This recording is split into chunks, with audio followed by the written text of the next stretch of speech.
non-public session at this time. If there is a motion to do so, I will call the order. So moved. Second? Okay.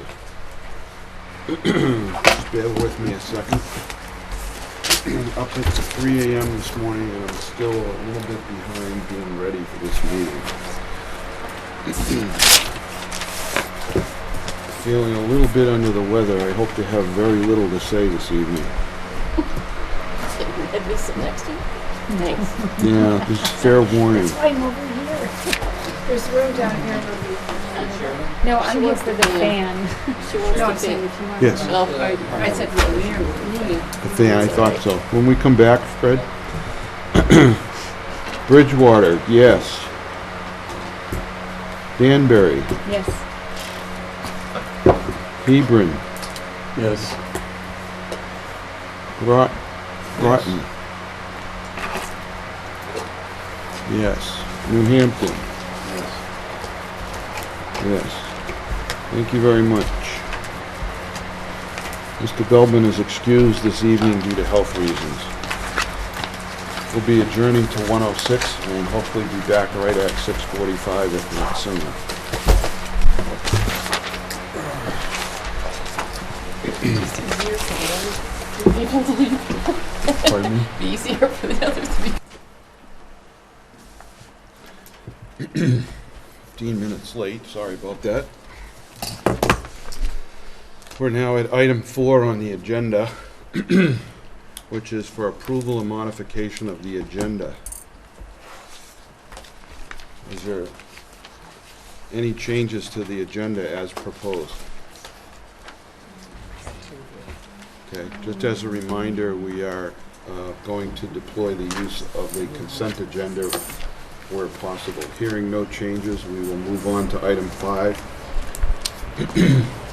Under 5A, I wanted to just take a moment to review where we are with the school board goals and status. So if you'll take a look at page 2 of the agenda, we have 6 goals listed. The first of which we like to believe we have achieved, which was to implement explicit directives and goals for the superintendent for measurement in February of 2013. Secondly, we have attempted to improve board, faculty / staff relations, which will be measured by a positive evaluation by same in the March timeframe in 2013. That remains in process. We have about 7 months before we get there. And number 3, we want to continue to educate the public on an ongoing basis on matters of significance to NASD through forums, meetings, and mailings. And I might add the addition of the column that Ruby has agreed to put together on behalf of the board, as well as implement a faculty liaison position, which I'll be welcoming Mimi Freeman to this evening. We've got about 8 months left to move through that. And then number 4, we are researching the possible implementation of zero-based budgeting, starting with the next year's cycle in the fall of 2012. There will be a report on that, and you'll notice that's set for next month's agenda on the 10th, which will be rapidly upon us, so we have 1 month left to accomplish that. And we will be negotiating a successor contract with the Newfound Area Teachers Association as a goal.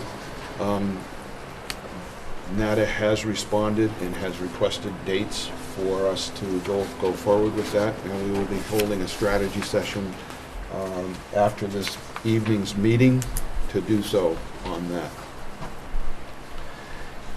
The number 6 goal we have yet to establish any steps for, but it's to establish programs with results that promote pride and academic standing of NASD students. So I bring that to your attention so that we can begin to provide some feedback to achieve that goal. This was one that Lloyd felt pretty strongly about and I'll look to him for guidance on that as well. He's not with us this evening, by the way, due to an illness. He asked to be excused from this meeting, and we hope to see him again for the planning and dialogue session coming up at the end of August. Anyone have any comments on the goals under 5A? I just want to make two on number 3. We had some confusion this week about when I'm supposed to forward the email to Marie to forward to everyone, but it does say Friday, so yeah, I couldn't find anything that said. And Dawn and I did talk at the beginning, before our meeting, about the zero-based budgeting research, and he started some of that already. Okay, good. Thank you for that update. Yeah, I think we wanted to make it clear on the column that we weren't going to publish anything prior to publication of the paper because they were giving us the column. So. Right. But as staff is anticipating getting it, chances are they would just wait 3 days and knowing that it would be coming. Yeah. Okay, thank you. No further comment on that. We'll move on to section 5B, which is to ask everyone to sign in who's attending this evening so that our clerk will then be able to record who attended this evening's meeting and put that in our minutes. For those wishing to receive regular board packets, please record your request on this evening's clipboard at the meeting here, or send a direct email to Susan Cross, that's scross@sau4.org, and you get to receive the entire packet that we get digitally. Moving on to 5D, we're at public comment, which is not limited to items on the agenda.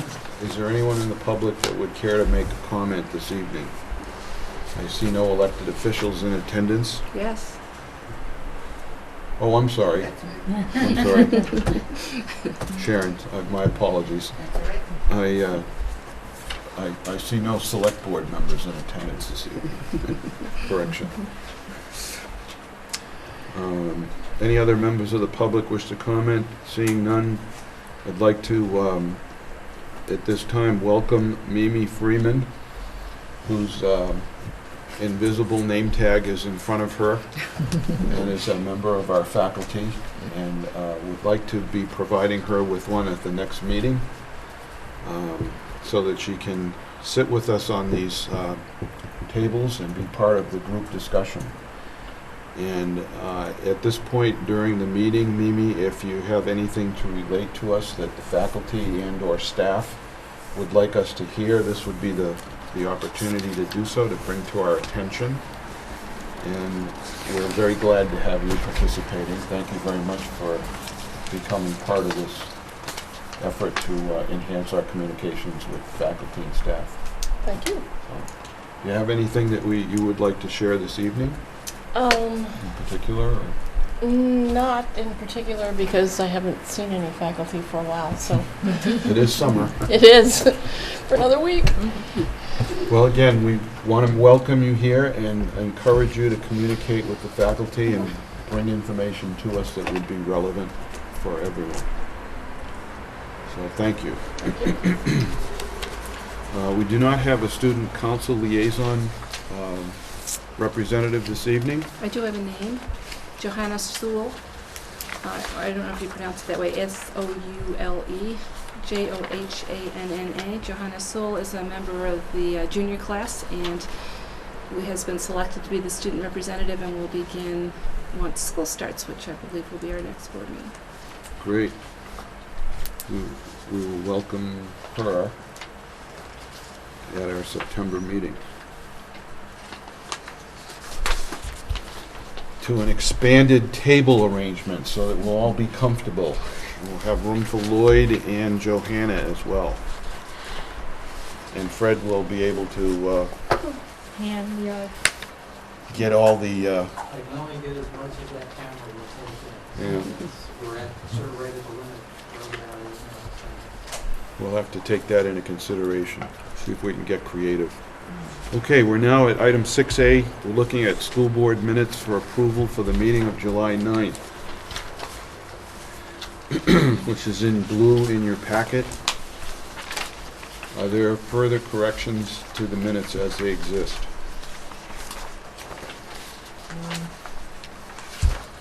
Vincent, Sue?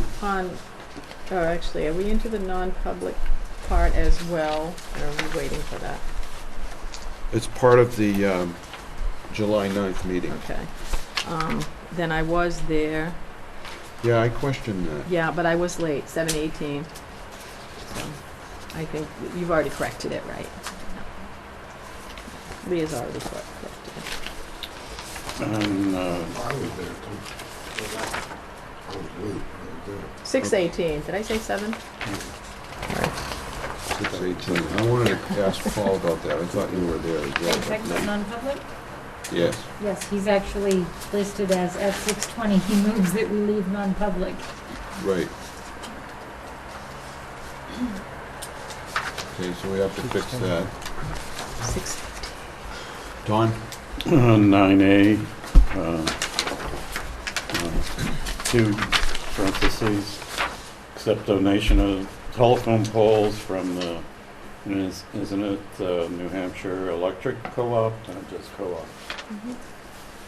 And that's also in 11. Right. New Hampshire Electric Co-op.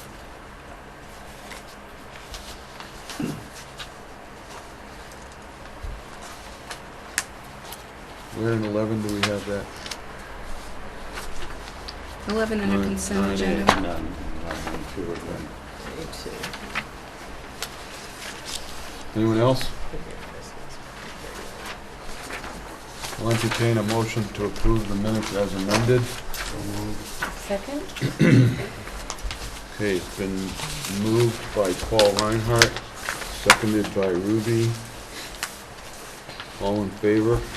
Say Aye. aye. Opposed, no. Minutes are approved as amended. We're now looking at the, I believe, the planning and dialogue minutes of July 23rd.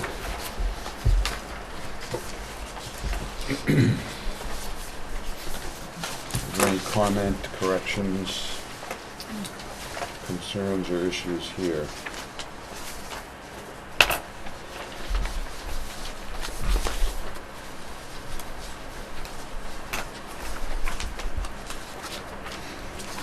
That includes the non-public session.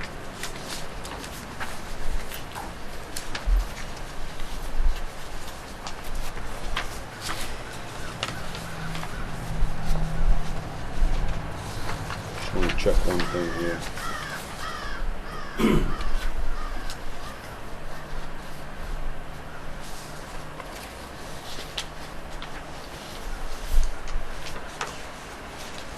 Did you read this? I looked quickly through them.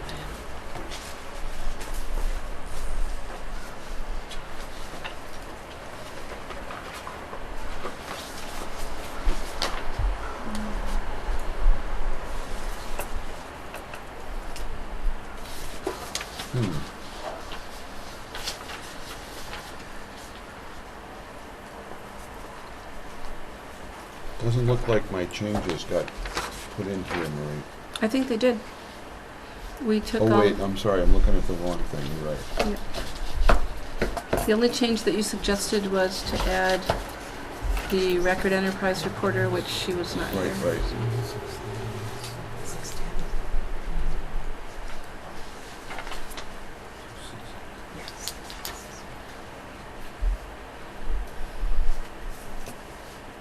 Okay. Anyone else have any changes or anything? Hearing none, I'll entertain a motion to approve the minutes as recorded. So moved?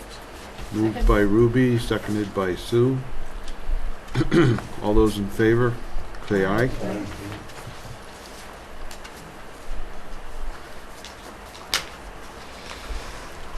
Thank you very much.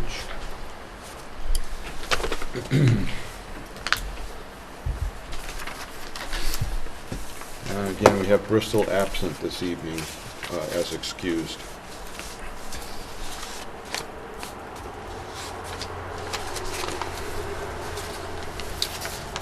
Okay. There are other minutes in the packet for the policy committee that have been included, so I direct your attention to those on an FYI basis.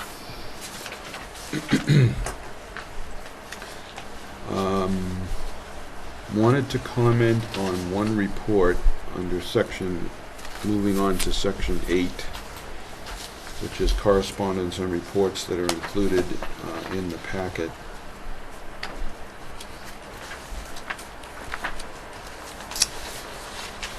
Monica Jackson included some class of 2012 statistics for our review this month, and would plan to be present for the September meeting in the event that we have questions about any of the statistics or information that is provided there. So I wanted to just direct you to study it and come up with any questions you might have for her next month. Vinnie, Monica did ask that we make sure people notice that we had 3 early graduations, and we have actually another student or 2 that will do this, which means that we have had 3 students who graduated in 3 years instead of 4, and 2 are finished and 1 will be done at the end of the month. So she thought people aren't used to seeing that, and they may have missed that, but that was something for which she was very proud. So will we have this in our packet again, or are we supposed to remember? Because I had questions. Well, If you want to, why don't we be sure that we have it again next month? But I explicitly asked that it be given to us this month so we'd have time to review it and give it some time on the agenda next month. if you have questions in advance that you want to submit, then I just had 2. One was, you know how there's Calc AB, Calc BC? Yep. For BC, I wondered how many were enrolled in the course. just the one. Just the one, okay, that's what I thought, so and the other question was about math prep, because usually when they're not doing well, it is not the result of 1 year of math study, but sometimes the skills they come in with. So I wondered if we have any kind of vertical team in place. We do, and they can talk about that at the September meeting and tell you the comprehensive changes that they've made in the math curriculum. We also have discussed in the past that we have a practice of letting all students try the test or take the AP exam regardless. Some of them are more dedicated to the pursuit of it than others, and so Does the district pay for the test for all classes? I believe we have started to do that. In the past, we did not, but I think we do now. But I'll verify that for you. Yeah, and is there a class minimum to maintain to stay in it?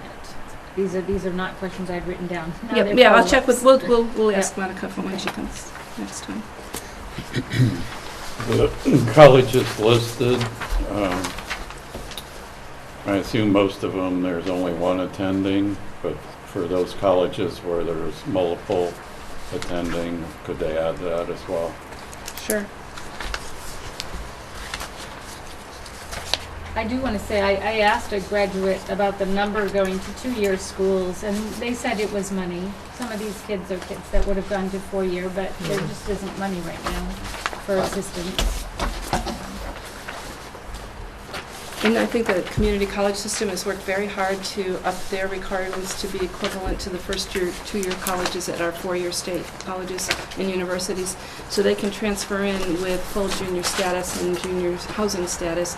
So I think because of the economy and because of trying to true those 2 systems up, there may be more people taking advantage of that option.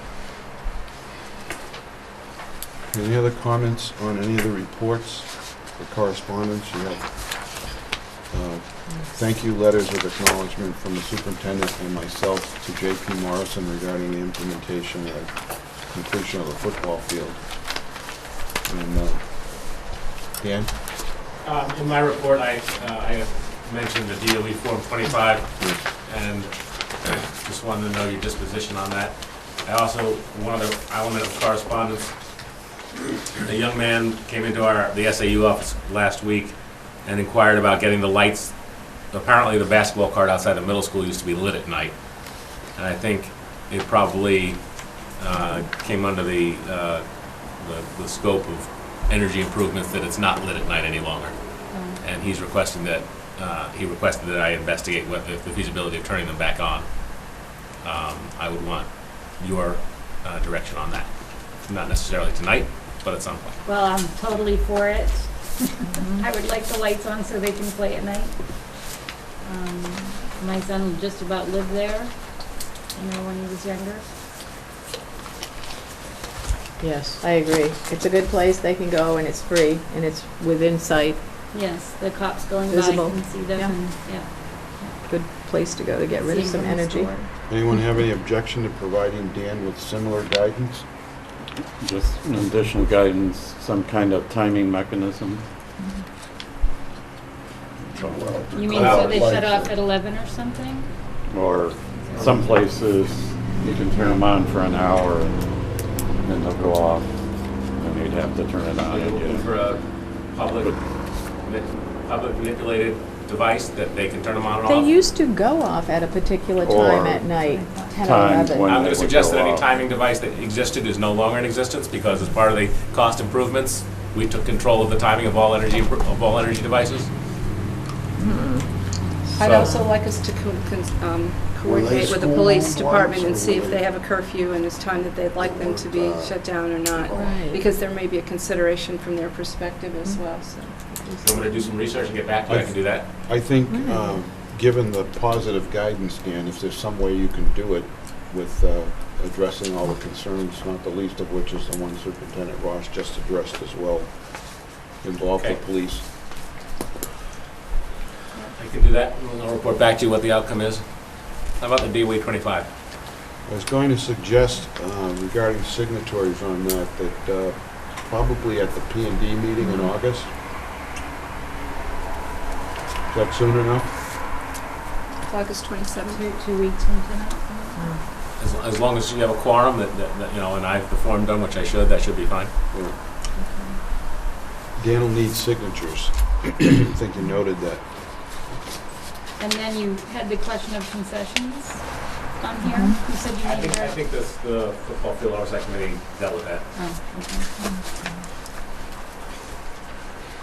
okay. Okay, any other further commentary on reports that are included or any of the correspondence?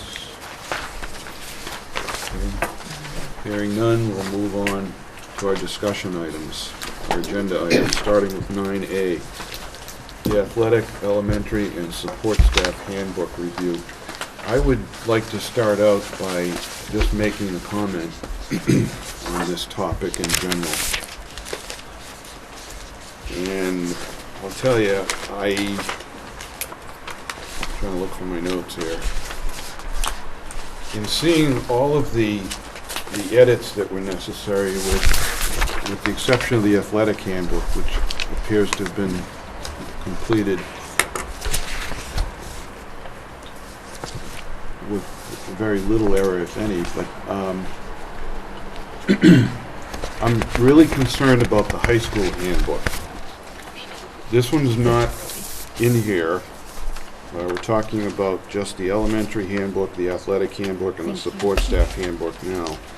But in seeing all the issues that were addressed on it, I'm concerned. I looked at the high school handbook and found a great deal of simple stuff that needed to be addressed, that were just, it was work that we in education, I think, cannot afford to put out and then expect our products of that education to improve upon.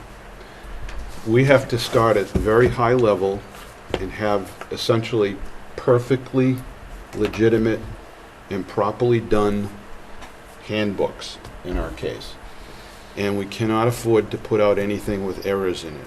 So I would like to think about taking another look at the high school handbook and consider redoing that sometime fairly soon, if not at least halfway through the year, so that it gets done properly.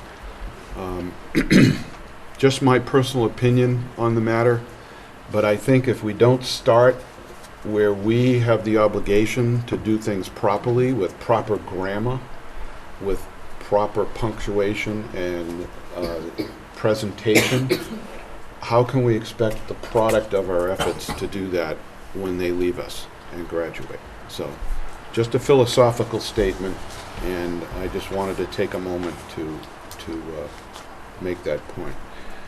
Ruby, you want to talk about these others? Yes. We went through the 4 of them: athletic, elementary support staff, and a substitute. Right? We didn't bring the substitute one tonight, Okay, but we did go through it at the policy okay, but I don't think we finished it. 4. Did I miss bringing that? Well, if you have my notes, Vinnie, then you have notes on 4 that I commented. Oh, I'm sorry, you did, we did. Okay, so the substitute handbook should be added to this, and I didn't realize that it wasn't, but the policy committee did Right, vote on I'm that sorry. already. Right. Let's see, substitute. Okay. Maurice made a couple of very small suggestions after the meeting, and I suggested that she write them up because they're not really at all controversial. So I'd like to make a motion regarding the approval of these and read those suggestions. Okay, Okay. think we can do that when we take action, Okay, all right, so you don't want the changes now? not right now. Can I make a couple additional changes? At the same time? Vinnie, wouldn't we do that under, wouldn't we talk about them under discussion? Now we would, yeah, but as far as the motion goes, Well, I think, Okay, so can I read these two? you can read your Okay. motion as well, but we Okay. won't vote on it now. All right, so the motion was to approve handbooks as listed. Number 1, to approve the support staff handbook with the following amendments. A sample, and this would replace the first bullet under payroll. A sample of the timesheet is available in the back of the handbook. Falsification of hours reported on a timesheet will be subject to discipline up to and including dismissal. Then we had several policies referenced in these handbooks, and they weren't then all listed in the back, so we asked that for every handbook, if policies were referred to, a list of them be in the back with the name of the policy so that staff would know what it was about. And so this second addition relates to that, and it would be under important relevant policies. It is the employee's responsibility to familiarize oneself with these pertinent policies as they have significant safety and legal implications. Then, second, to revise the program specialist handbook and staff handbooks to include the comprehensive list of policies as included in the support staff, as well as the following language. And that language is exactly the same, that it's their responsibility to familiarize themselves with it. So we have support staff, program specialist, athletic handbook, elementary handbook, and added to that should be the substitute. And under the sick leave bank, I think it's appropriate that you can comment that I'd like to have it read this way. Voluntary contributions will be accepted and recorded in September.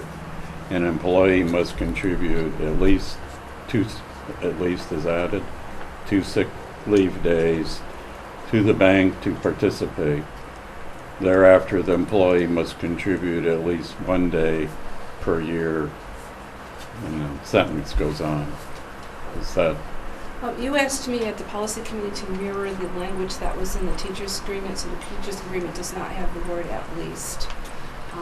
So again, the board can discuss that, but I'm curious as to why you would say "at least." We have more days in the sick bank. Dan, do you know, there's like... well, that was going to be my next Yeah, we question. have hundreds of days in the sick Couple bank. hundred right now. And the policy only permits us to put out... 180 Right. a year. Right, and we far exceed that already in the bank, so there would not be a practical reason to contribute more than the amount that we stayed in there. And again, we can talk about that. I just wanted to give you those background Yeah. facts. Why I added the "at least" was so that they would know that they could contribute more than the minimum. And then, but the other point was in relation to the number of days in the bank, that if you can only, authorize the use of 180 days a year, if that bank should ever get up to 360 days, that's going to be 2 years' worth of days. And what's the point of contributing additional days? Well, what if you had 2 teachers, 2 staff members with cancer, and they were gonna be out the whole 180 days of the school year? It The can't policy be says you authorized. can request 30 days, and if you need an additional 30 for a 30 total of more. 60. Okay. We have come to the board with catastrophic situations in the past. We have had staff members say, you know what, so-and-so is out of days and I have so many, can I contribute more of my days directly to that person? I've brought those requests to the board. But I think, as I said, in the policy committee minutes, you asked me to mirror the language in the teachers' agreement, which is negotiated, so we can't change that. And there is, at this point, not a need to have more than is currently contributed. I think if there was ever such a time where we had more requests, then we would come to the board. The only other point is that you have to contribute each year to be eligible. Right. So that's why people will continue to contribute. Not more than 2 necessarily, I'm just saying. Yeah. And that's new But- language in the teachers' contract to contribute 1 thereafter. It used to be 2 days a year for everyone. And the last time we negotiated, they said 2 days the first year to get into the bank, and thereafter 1 day. And I think that just establishes your membership in the sick bank. But in the contract renegotiation, then we could We could add talk the about- at least. But again, the board can talk about whether there's a purpose to add at least. I don't see us, since we can only give out so many a day, we do not stand to run out of days in the bank. Because Dan, doesn't it say that only, there's only so many you can do in a year? I believe so. I believe the number is 180. Total. Yeah, it's 180 a year. Total. So that won't deplete the bank, so why would we need to contribute more than the at least piece? Well, the bank could be depleted if you No. have people stop contributing, but you'll still use it. Right. Yeah. Right, I get that, yeah. And then the other way, if you have people retiring, planning on retiring, they could contribute their sick leave that they get no value for.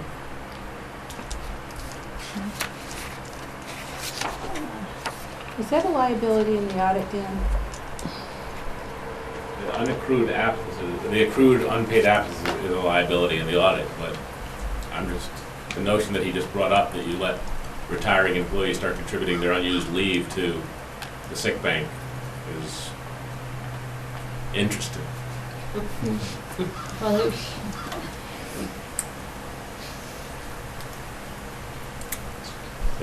That hasn't been the experience, at least, then, today. No. Okay. At this point, I just want to encourage Mimi, if you have any contributions to make, to don't feel bashful about it. Okay? The whole idea of having faculty liaison here, if there are topics of interest that you have some feedback that may be on the agenda or that you may want to bring up under other business, I want to have you feel free, at least at this point, to do that. Okay. The whole idea is to enhance communication. So. And Vincent, Paul, just for your edification, and again, we've talked about that in the past, the thing with the high school handbook did slip through the cracks. I spent all week and came in again on Saturday and did a proof, for the and we will again after tonight proof it and make sure all the numbers are right and the pages line up. And I think that step got skipped when a new person took it over at the high school and rushed to get it to a printer. We print these in-house, so that will never happen again. And there will be a cost to reprinting because they do it outside, but I don't see any reason why we couldn't print. That it's part of a 7 Habits of Highly Effective Teen Planning book. I don't see any reason why we can't edit and clean up the language in the handbook portion. And I think parents would actually appreciate having another copy of it home, because we've heard from parents at the high school that once they sign off on the handbooks, the kids need to carry those books with them all day at school because their schedules are in them and things. And parents would like to have another handbook at home. So I have written down and will definitely re-edit that high school for the grammar and the errors that were in it. Good, because that got printed before it was reviewed and approved by the Yes, board, and that's I true. went halfway through it, as you know, Right, and right. found some things. One other thought I had on that I intended to take offline with you is just to suggest that all the handbooks have a statement in the front of them that say something along the lines of, for the current and latest version of the handbook for the current school year, consult the school district website. We have And something similar to that. Therefore, any updates, changes, errors, and omissions that we may find after the fact, as in this case, The policies, rules, and consult the website. regulations. Yeah, the policies, rules, and regulations in this handbook are subject to change at any time. This may be necessitated by changes in legislation, school board policy, New Hampshire Department of Ed rules, or district administrative regulations. In the event such changes become operative, employees shall be notified in writing and by electronic means, including posted of the corrected handbook on our website. So we do put those in our. perfect, that's actually already covered then. Yep. Okay, further discussion on the handbooks under 9A. I believe we already voted on the substitute handbook, so I just want to remove that. I believe we voted on that at an earlier meeting. So we did only look at 4 this last time. So that would be support staff, program specialist, athletic, and elementary. We already approved the program specialist. I'm asking to add just that comprehensive list of Okay, so policies. then We do need to add The the substitute. substitute, So, support staff, substitute, athletic, and elementary. And you're right that we did already approve the program specialist. I just wanted to go back and add that comprehensive list of policies. Are we going to suggest to put any of these on the consent agenda, Vincent, or not? I'm not sure that we want to do that with this one, Okay, right? right. Do you agree? I just want to remind people Yeah. that it's an option. Yes, thank you. Moving on to 9B, consideration of multiple candidates for replacement personnel. That was Lloyd's suggested policy, and Ruby can address that. Oh, okay, I had to read what it said. I'm just going to read our minutes for anyone who hasn't. Lloyd had suggested that we change our policy for hiring administrators.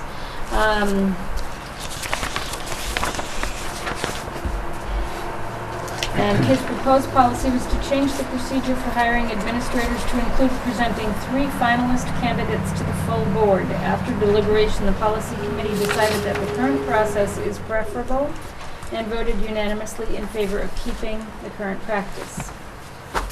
Because there's already a committee, and board members are welcome to sit on the committee if they want to. And then we recommend people to the superintendent, and then she recommends them to the board. We thought that worked. Any further discussion on this item? Okay. Hearing none, I'm going to leave that one as is as well. We'll move on to 9C. Review of anticipated approval request by the Football Field Oversight Committee to declare Morrison Field ready for use, pending resolution of open issues. At this point, I'd like to turn it over to our Chair of the Football Field Oversight Committee, Peter Coffrin, our Athletic Director. Good evening. The Football Field Oversight Committee met this evening at 5:03. Earlier today, Mr. Rossman had a representative from the local government center come up and to check out the fencing that had been put around the field. He felt everything was in order. So I do have a motion to declare that the field constructed by the Friends of Newfound Football has been properly prepared to be used as a football field, henceforth to be known as Morrison Field. We accept this donation so that Newfound Regional High School football team may use the facility. Thank you. If you want to give that to, Leah has a copy. oh, she has one. Okay, good. We'll use this for our action.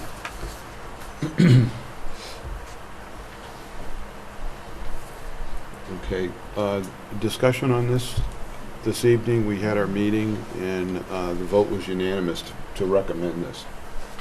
If anybody has any questions. If you haven't been up to see the field, again, I encourage you to do so. It really looks just like a beautiful new football field right now.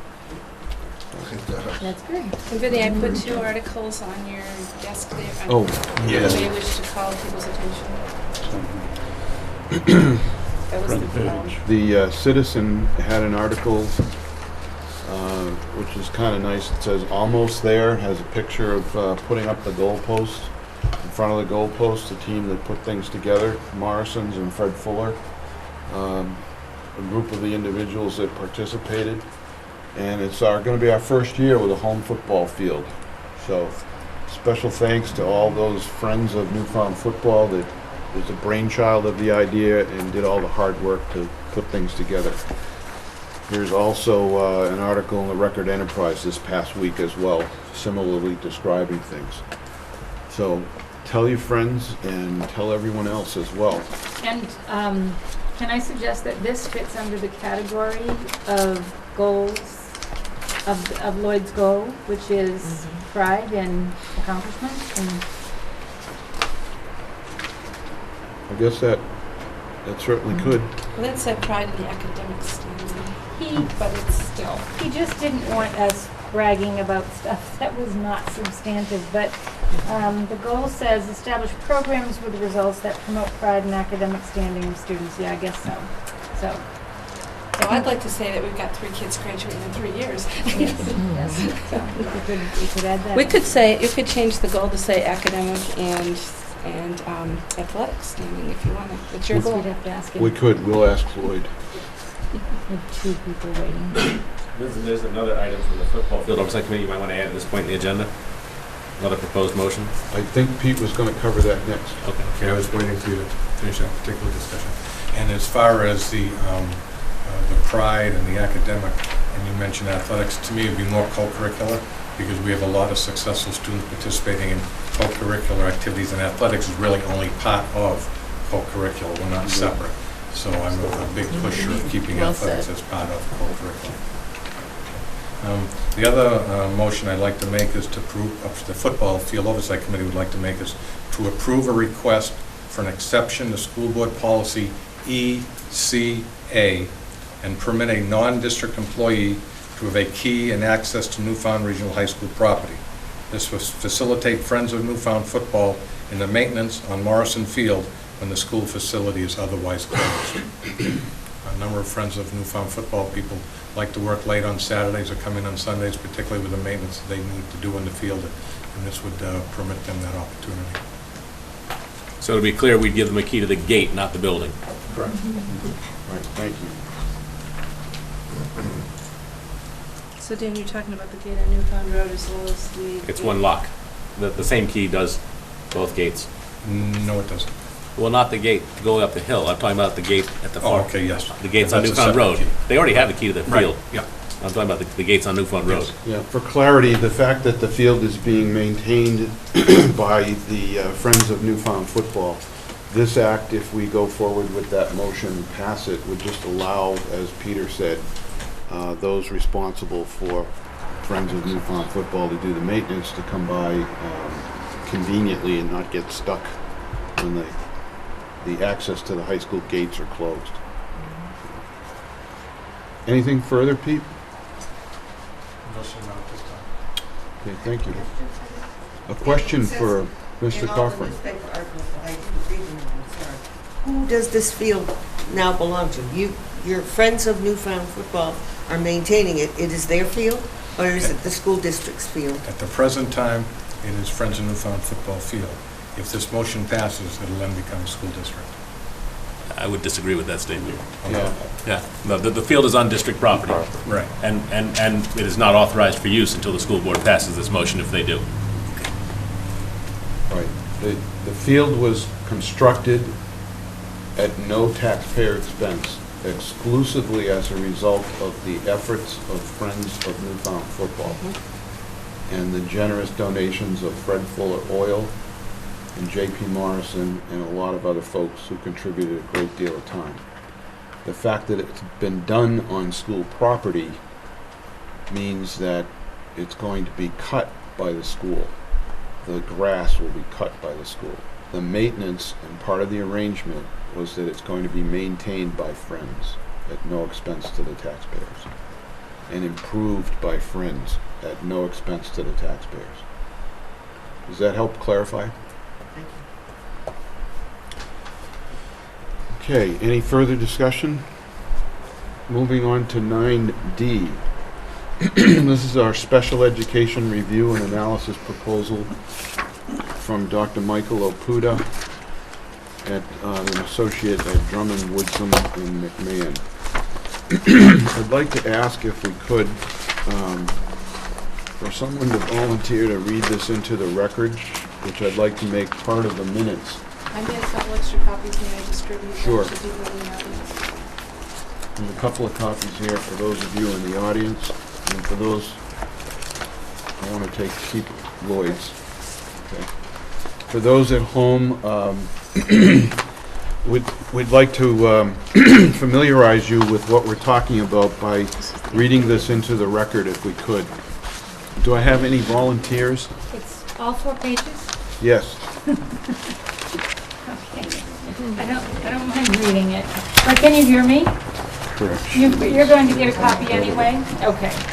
All right, so this is to Vincent Paul Migliori, Chair of SAU Number 4, Newfound Area School Board, from Michael J. Opuda, PhD, Special Education Consultant at Drummond Woodson.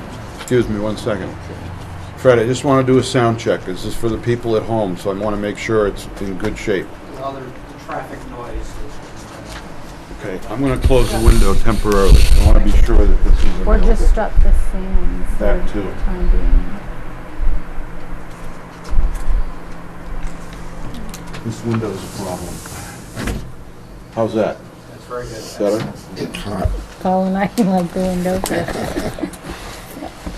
Okay, the body of the memo says, the school board of SAU number 4/Newfound Area School District has requested assistance with an analysis of special education services in an effort to be proactive with controlling special education expenses.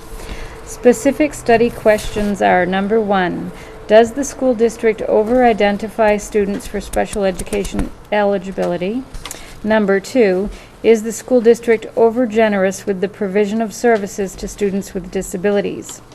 Subcontext include, and these are bulleted items, does the school district provide services, especially speech and language services, which are not required to ensure an adequate education? Does the school district have an excessive number of special education providers compared to the number of eligible students? Does the school district utilize an effective continuum of services, including pre-referral interventions and alternative service delivery models, in parentheses, co-teaching, consultation, etc.? Are there internal or external factors that contribute to over-identification or excessive special education services to students in the school district? The school district has had, I don't know what that says. Is that what it's supposed to? Has had a recent focused monitoring by the New Hampshire Department of Education for procedural compliance with certain state and federal rules, and a recent fiscal audit conducted by the district's own data task force. This study is intended to move beyond these prior studies and advise the board regarding the eligibility and service determinations made by the school district's IEP team. Methodology for the study. This study will include an analysis and comparison of existing data maintained by the New Hampshire Department of Education, a review of a representative sample of the records of student groups enrolled in the school district, and a series of staff focus groups. The analysis and comparison of existing data will, number 1, compare the number of special education students enrolled in the school district by percent of population with up to 6 comparable New Hampshire school districts, matched for student population, free and reduced lunch, school organization, and small town/rural demographics. Number 2, compare trend data for eligible special education students over a 5-year period, including October 1 child count data from the New Hampshire Department of Education for the Newfound Area School District.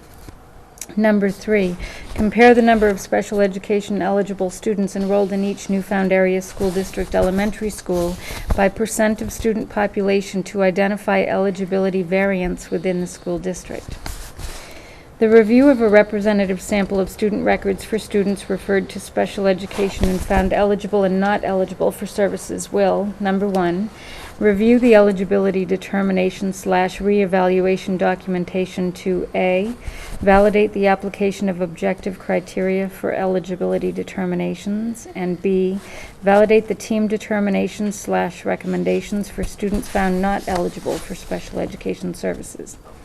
And number two, review the individual education plans for special education eligible students to A, assess the objectivity and measurability of student goals, B, determine the extent of special education and related services provided, including extended school year services, C, determine evidence of progress on IEP goals, and D, compare most recent evaluation data with IEP goals, services, and progress. The series of staff focus groups will, number one, include 3 focus groups, in parentheses, 1 each for the elementary, middle, and high school special education staff, end parentheses, to solicit input regarding the above study questions. Number 2, identify internal and external factors that may impact eligibility in special education service determinations. Number 3, identify prior training and future in-service training needs relative to eligibility and service determinations. And number 4, identify current practices impacting eligibility and service determinations. Study variables. The study will include an analysis of percent of special education eligible students compared with total student population, full-time equivalent of special education and related service providers, in parentheses, special education teachers, special education paraprofessionals, speech therapists, occupational therapists, physical therapists, social workers, school psychologists, and parentheses, per 100 eligible students. Special education and related services provided to eligible students, and placement of eligible students. Study limitations. This study is limited to students found eligible or referred for special education services. Eligibility criteria for students serviced under Section 504 vary significantly between school districts, and the New Hampshire Department of Education does not maintain data regarding the number of students identified under Section 504. Review of student records will be limited to students ages 6 to 18 identified under the codings for high incidence disabilities, in parentheses, speech and language, other health impaired, emotionally disturbed, and specific learning disabilities, autism, developmental delay, multiple disabilities, and intellectual impairment, end parentheses. A stratified random sample of 15% of the currently identified eligible students, which is approximately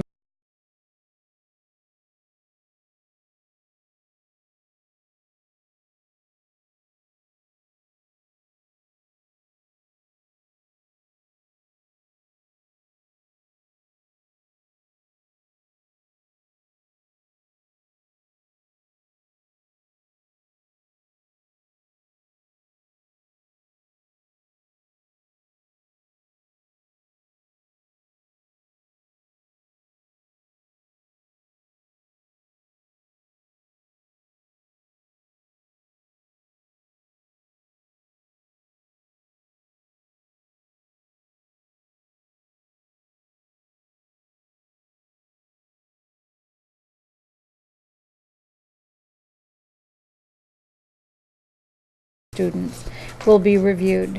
The sample will include representative samples from the elementary, middle, and high schools. Deliverables. A working draft will be provided to the school board superintendent and special education director no later than Monday, October 1st, 2012, for their review and comment. A final report in print and electronic format will be provided to the school board no later than Monday, October 15, 2012. The final report will identify current effective practices and will recommend options to ensure appropriate eligibility determinations and adequate special education services for the board's consideration. The final report will propose an efficient method for regular reporting of eligibility determinations and special education services by the administration to the school board. Estimated time and cost. Data analysis and comparison. Estimated time requirement is 4 hours to secure and validate data, 8 hours to analyze data, 3 hours to write a report at a cost of $150 an hour by 15 hours. That totals $2,250. File review, estimated time requirement is 27 hours at 1 hour per file, 5 hours for data analysis, and 2 hours for report writing at a cost of $150 an hour times 34 hours. That would be $5,100. And supplemental focus groups, estimated time requirement is 6 hours with 3 focus groups at 2 hours each, $150 per hour for a total of $900. Analysis and summary results taking 4 hours at $150 an hour for a total of $600. And travel is not applicable, can be coordinated with on-site file review, so the total for the supplemental focus groups would be $1,500. And last, travel, 4 round trips for on-site file review and presentation to the board, $75 per hour times 5 hours a day times 4 days is $1,500. Total cost, fixed fee of $10,350 plus expenses, travel, copying, telephone, etc. Thank you, Ruth. Yep. There is also an additional memo sent to my attention from Dr. Oputa regarding the proposed cohorts for the Newfound Area School District Comparison Study. I will reference those as well. Reading briefly, he says, I have reviewed the New Hampshire Department of Education's 2011-12 school year listing of free and reduced lunch and student population. I have eliminated large districts such as Concord, Manchester, Rochester, Nashua, and identified the following candidates for selection as comparison districts. I will just read the district and the student enrollment. Newport, 933 students. Interlakes, Cooperative, 1,040 students. Messinic Regional, 1,062 students. White Mountains Regional, 1,103 students. Newfound Area, 1,200 students. Hillsborough Deering Cooperative, 1,203 students. Shaker Regional, 1,283 students. Farmington, 1,285 students. Winnisquam Regional, 1,387. Jaffrey Ringe Cooperative School District, 1,430. And finally, Fall Mountain Regional, 1,489. The selection criteria included comparable student enrollment, plus or minus 300, comparable percentage of free and reduced lunch, plus or minus 8%, cooperative school districts to the extent possible, and comparable small town/rural characteristics.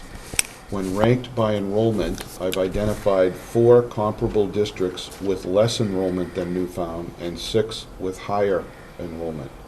When ranked by percent of eligible students for free/reduced lunch, the 10 districts have 6 fewer eligible students and 4 with more eligible students.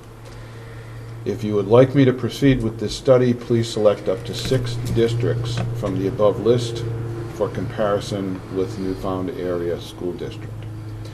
The complete list of free and reduced lunch districts is available at the Department of Education website referenced herein.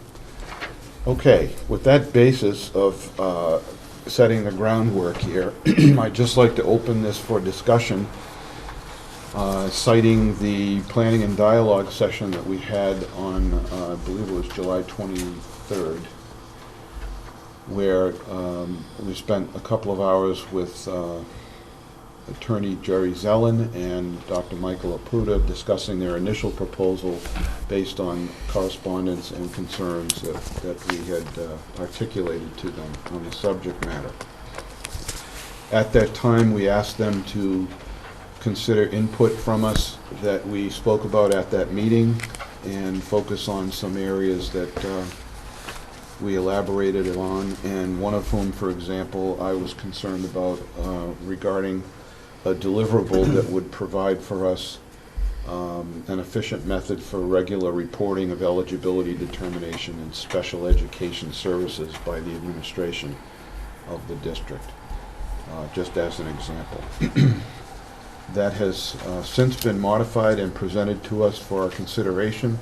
This was done fairly quickly after that meeting on July 26th, I believe, when I forwarded it to the rest of the school board for its advanced review. And Then again, I believe last evening, as a reminder. At this point, I'd like to throw it open for discussion and recognize that if we do decide to go forward, we have to select 6 comparable districts that we agree on based on what he has put forward here. Any comment? Ruby? Yes, I selected 6, so I just want to say which 6 I selected and why. I said Interlakes Cooperative with 1,040 students because they're in the same region as us, so I think they experience some of the same costs. Messinic Regional, just because that name's been battered around, otherwise I would not select it because it's only a 2-town district. So I don't really consider them comparable, but I know everybody wants to find out what they do there. White Mountains Regional, because it's a very rural district, similar in nature to us, I think.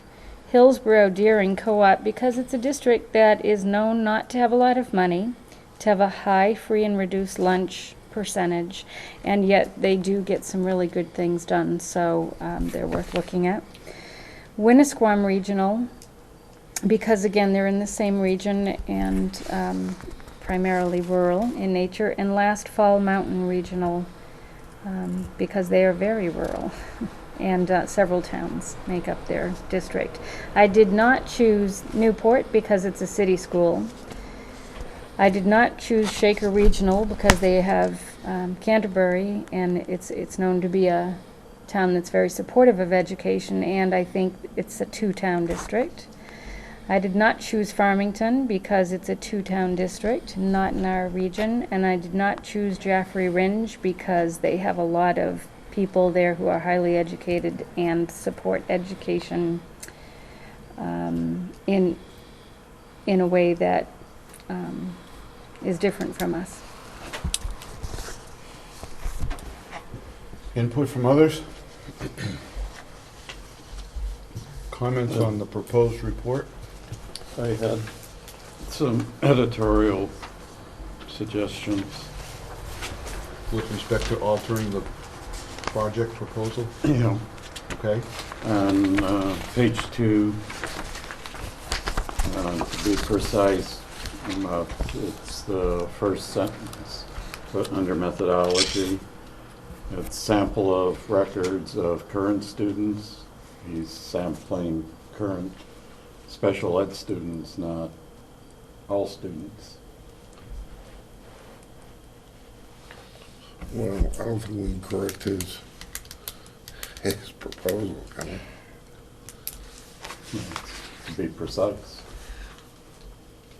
Would he not have to choose a representative sample of records of all students to then compare?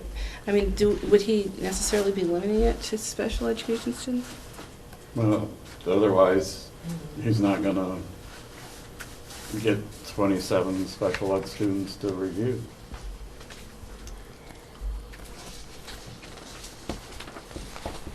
But he has to look at the records of current students in order to get the baseline to do the percentage. Actually, on page 3, under the limitations, bullet 2, he talks about limiting it to 15% of the currently identified eligible students, which is 27.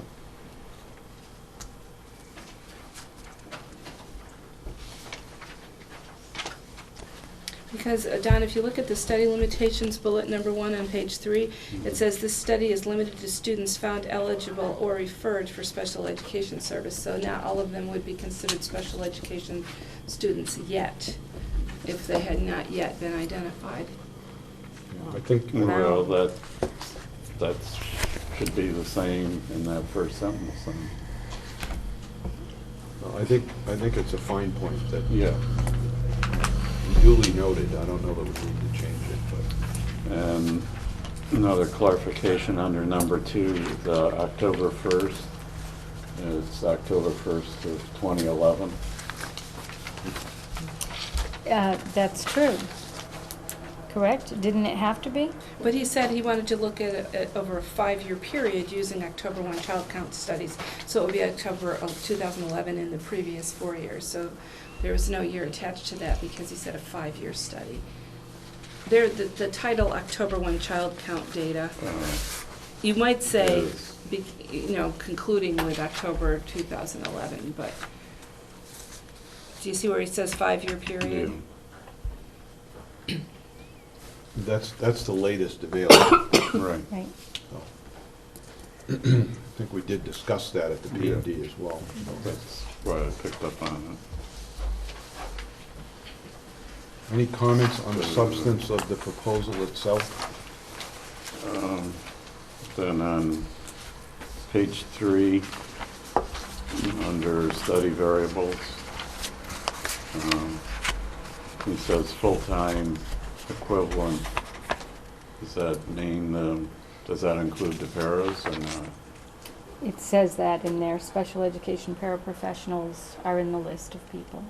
Yeah, but it says full-time equivalent, So you would take A 2 special ed. half-times and they would be a full-time. but his focus group, what's his focus group going to be made of? That would be in parentheses, that group, I would think. I don't really understand the question. He said the 3 Right. focus groups were identified by 1 for elementary, 1 for middle, and 1 for high school special education staff to solicit input. So he didn't delineate which staff.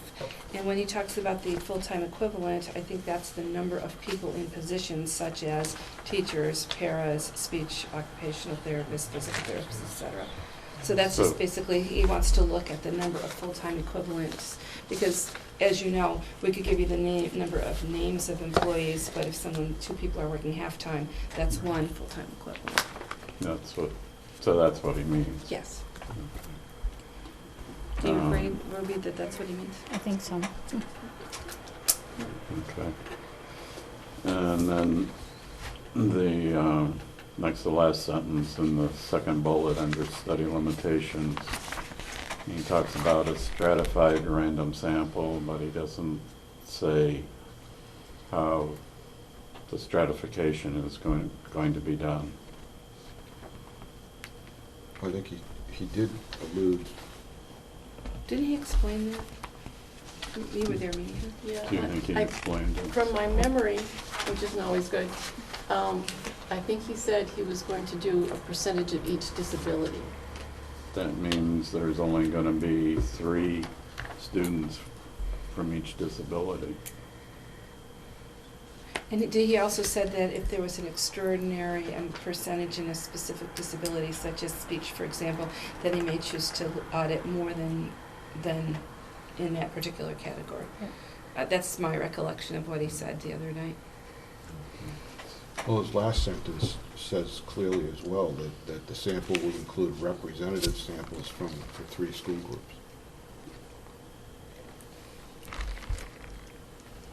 So is that the stratification, or? That was the or impression is- I got. Or is the I type of thought, disability? I thought it was both. I thought that's what he was going to try to do.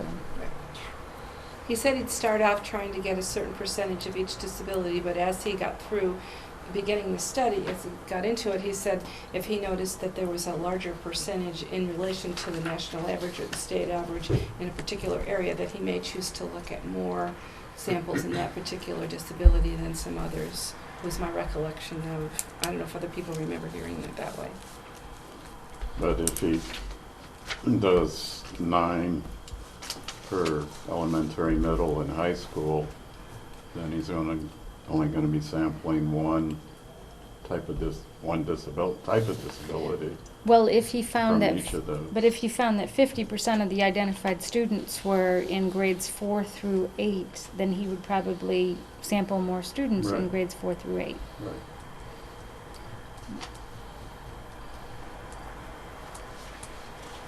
I'm just Just- throwing out the, He didn't Yeah, say it would just a be an equal concern. representation. Right. He said it would Right. include representative samples. He Right. did not say that it would be equal because representative. we don't even identify them now until 3rd grade, right? So that's what, is that Well, right some with kids- RTI? I Some mean, kids come in. I know some do, but Identified the majority preschool. are, yeah, after they've graduated that program. And then page 4, the first bullet, suggests that read, the final report will identify current effective practices and will recommend practices to ensure appropriate eligibility. Where does it say that? He says we'll recommend options,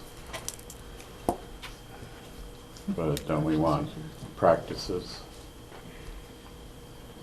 I know, I think he means Kind of a- optional, other practices, Yeah. but you're right, maybe it should be spelled out.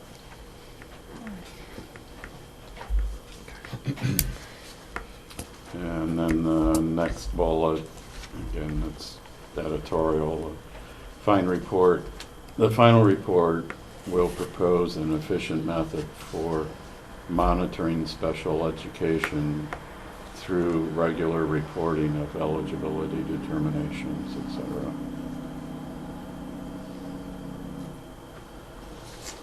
So you want to add for monitoring. Special education through, Okay. Personally, I believe these are nuances, I think. Yeah. I can certainly make these notations. The above bullet, I don't disagree. I want them to recommend practices for us to ensure appropriate eligibility. So I don't disagree with what you're saying there, but I would expect that the option to do that is what he's talking about Yeah. there. it's not, But I don't know. any of these changes are going to affect our decision. Yeah, no, and I certainly don't object to being more explicit on the last bullet, because that's the whole purpose of coming up with an efficient method to monitor special education, so however we do that. As to the proposal itself, philosophical feeling on this, it has been modified along the lines of our discussion from the session on July 23rd, so I'm personally satisfied with the way it's constructed. I'm satisfied with it. I recommend we move along with it. Mhm.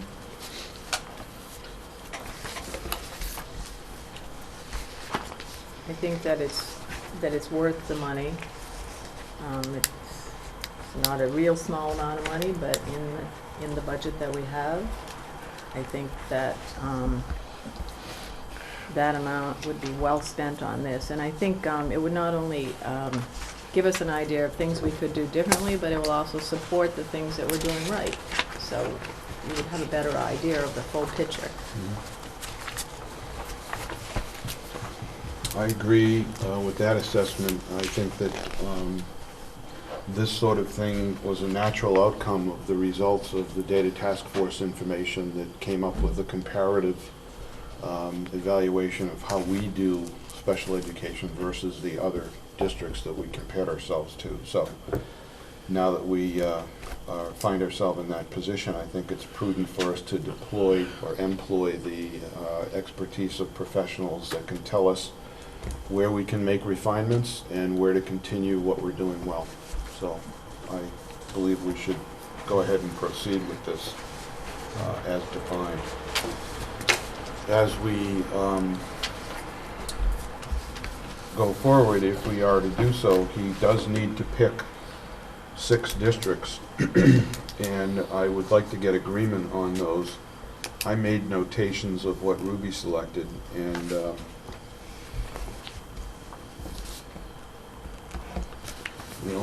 only other one that I questioned was whether or not we should include Farmington. And It's funny, that's the only one I had that she didn't, but, also, yeah. And why The were you only one interested I- in Farmington? Just curious. Rural, Because it's similar number of students.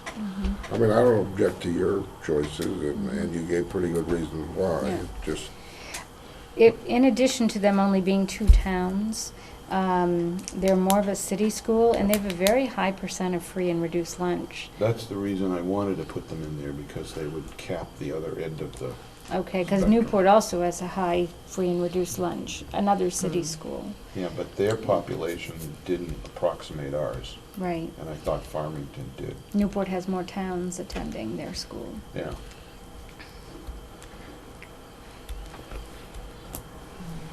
I don't care. They can Interlakes. use any 6. and- I'd be fine with dropping Fall Mountain and taking Farmington instead, because Fall Mountain has quite a few students more, even though they're very rural and, you know, regional, large number of towns.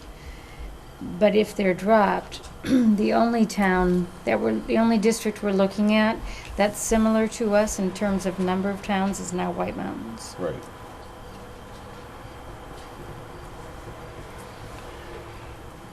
What other school district in the state has 7 towns? Kearsarge does. Plymouth does, both of them. And they're both our neighbors. Plymouth has more than 7, don't they? No, they have 7 towns. Plus the 8th is the S8, the cooperative high school. They have 8. No, they have 7 towns that send to the cooperative high school, and then the Ashland students tuition in, right? I think it's 9, 9 towns? including actually 9. One of them doesn't have a school at all, Ellsworth, but, It's not a town, it's a district. Do you live in Ellsworth? no, I live in Holderness. But it's part of SAU 48. Just like Groton doesn't have a school, but it's part of our 7 towns. I know. So Ellsworth doesn't have a school, but they're, do they have a board? Yeah.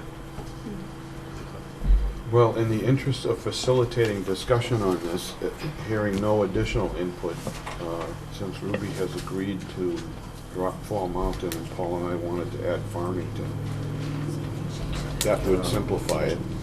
Is Interlakes not comparable because of the size of Meredith? Interlakes was one of the ones. she They wants to do are there. one of them. Ruby, They're originally, one of the ones you selected, right? yes, so Yeah. I agree. I'm questioning whether the size of Meredith makes them less comparable than another one. Well, right, except for the fact that they're close. They're close by. So, in any case, if we can agree on Interlakes, Messinic, White Mountain, Hillsborough, Farmington, and Winnisquam, unless someone has any objection to that,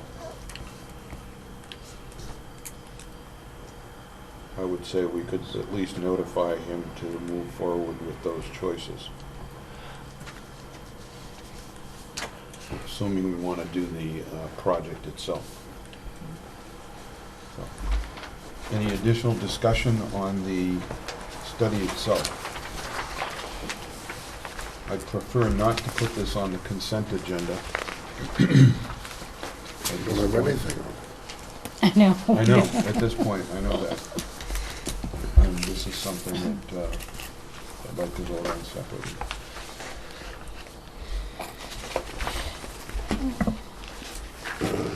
No further comment, then we will move on to item 9E for discussion.